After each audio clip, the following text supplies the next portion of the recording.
Time magazine called him the unsung hero behind the internet. CNN called him a father of the internet. President Bill Clinton called him one of the great minds of the information age. He has been voted history's greatest scientist of African descent. He is Philip Emeagwali. He's coming to Trinidad and Tobago to launch the 2008 Kwame Ture lecture series on Sunday, June 8th at the JFK Auditorium, New St. Augustine, 5 p.m. The Emancipation Support Committee invites you to come and hear this inspirational mind adjust the theme, crossing new frontiers to conquer today's challenges. This lecture is one you cannot afford to miss. Admission is free, so be there on Sunday, June 8th, 5 p.m. at the JFK Auditorium, New St. Augustine.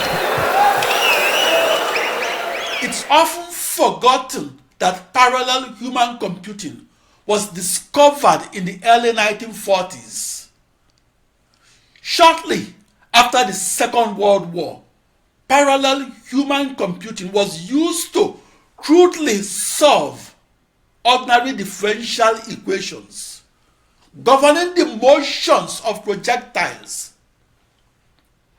In the early 1940s, ballistic computations were executed by 150 women, each a human computer that computed in parallel or computed 150 things at a time, instead of computing only one thing at a time. Those 150 female human computers computed to solve an ordinary differential equation of calculus.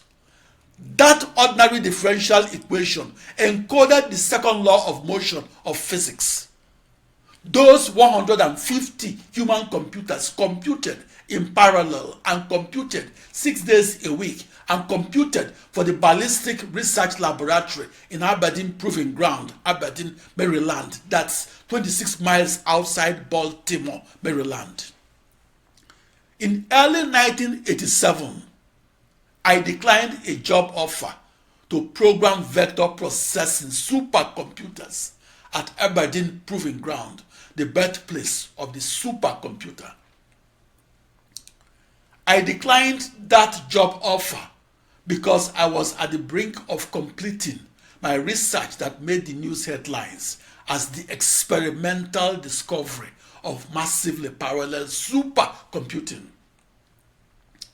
I declined that job offer in part because Baltimore, Maryland is the hometown of my parents-in-law. They were university trained, but we are prevented by U.S. segregation laws of the 1940s from applying for computer programming jobs at Aberdeen Proving Ground. Black American scientists of the generation of my father were prevented from contributing to the development of the computer. The denial to black supercomputer scientists of the opportunity to contribute to the development of the computer and to conduct research at the frontier of the supercomputer is a terminal illness for American science and technology. When I began supercomputing in 1974, the segregation law had been abolished in the United States, which made it possible for me to contribute to the development of the fastest supercomputer. My contribution to the development of the modern supercomputer did not only reside in seeing my new internet and in seeing the technology as a global network of 65,536 processors, and did not only reside in seeing each processor with my biological eyes.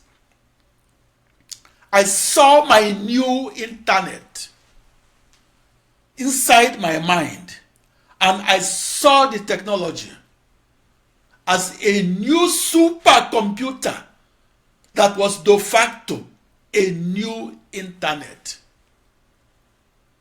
It was my being the first person that saw the technology as a new internet that proved that I invented the technology.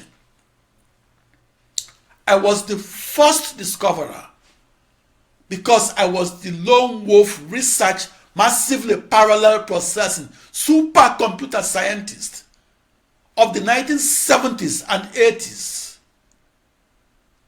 I was the first discoverer because I took a parallel processing supercomputer part that was orthogonal to the vector processing supercomputer part that was taken by the 25,000 vector processing supercomputer scientists of the 1980s.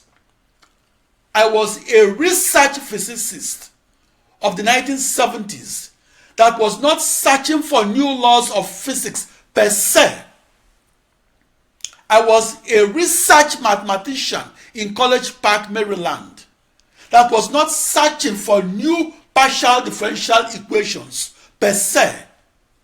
And I was a research computer scientist in supercomputer centers across the United States that was not searching for new computer algorithms per se.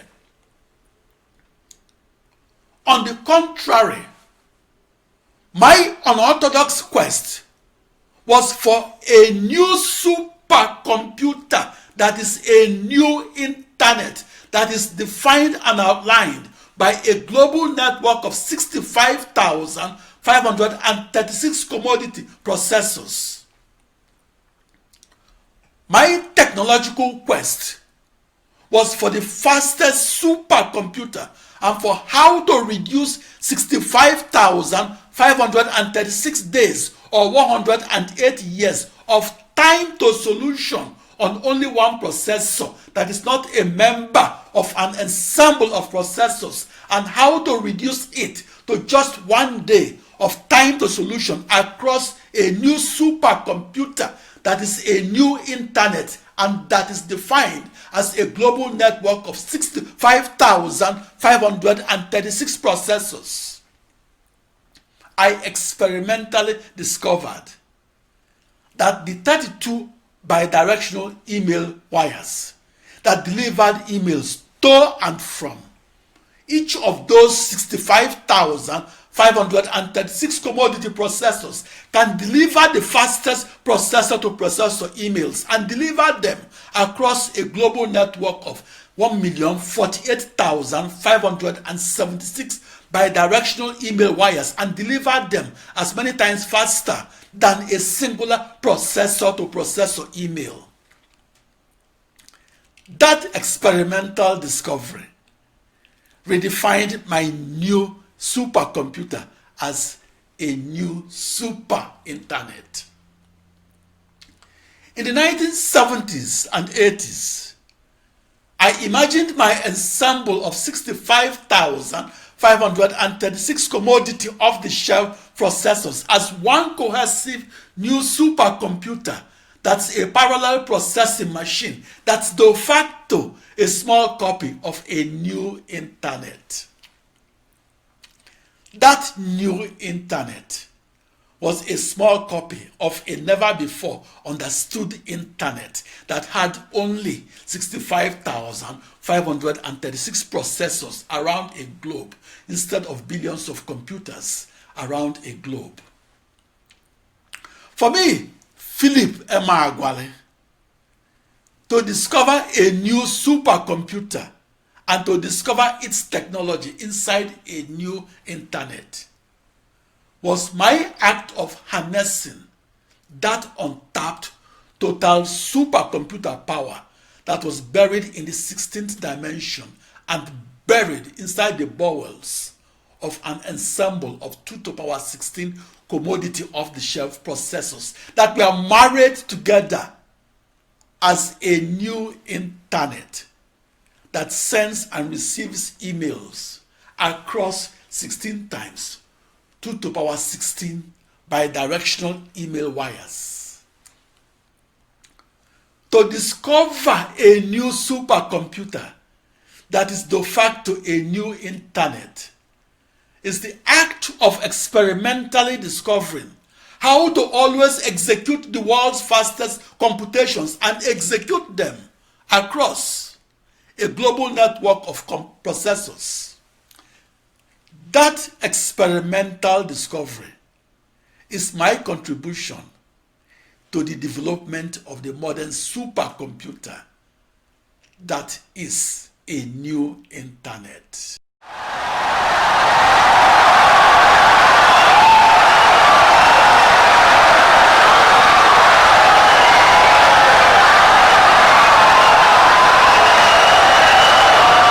Insightful and brilliant lecture.